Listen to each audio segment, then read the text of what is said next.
বুঝতে পারতেছি জীবনের লক্ষ্য।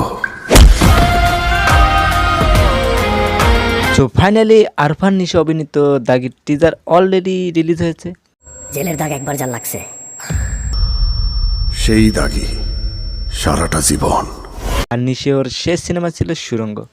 বলতে গেলে অনেকটা লম্বা সময় নিয়ে এবার ঈদে আসছেন নিশো বস বড় পর্দায় দাগি নিয়ে। আর দাগির টিজার দেখে আমি গল্পে যেটা জাস্ট করতে পেরেছি, নিশান হয়তো কোনো কারণে নির্দেশ হওয়ার জন্য জেলে গেছে, আর গল্পে আরফান নিশোর নাম দেওয়া হয়েছে নিশান। এখন নিশান কোন কারণে জেলে গেছে সেটা টিজার দেখে বলা খুবই মুশকিল।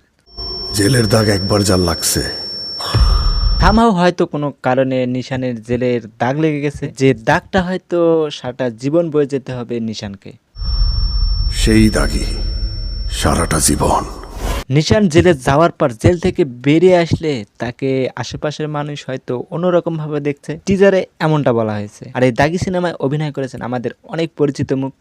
দাগি সিনেমার হিরো হিসেবে আছেন দ্য বস আরফান নিশো, সিনেমায় মূল নায়িকা হিসেবে আছেন তমা মির্জা, আরও আছেন শহীদুজ্জামান সেলিম, সুন্দরা বিনতে কামাল, এদেরকেও টিজারে দেখানো হয়েছে। আর গাই সব থেকে বড় কথা হচ্ছে সিনেমার পরিচালক, আর আরফান নিশোর এই দাগি সিনেমার পরিচালক হচ্ছে শিহাব শাহিন। আর পরিচালক শিহাব শাহিনের পূর্বের সিনেমা সিন্ডিকেট, অ্যালেন স্বপন, গল্পগুলো দেখলে আপনারা বুঝতে পারবেন। আর হ্যাঁ, অবশ্যই তো আপনারা কমেন্ট করে বলবেন যে দাগি সিনেমার টিজার আপনাদের কাছে কেমন লেগেছে। রইলাম ঈদ উল ফিতরের অপেক্ষায় কেমন হয় শিহাব শাহিন পরিচালিত আমাদের নিশো অভিনীত দাগি সিনেমাটি।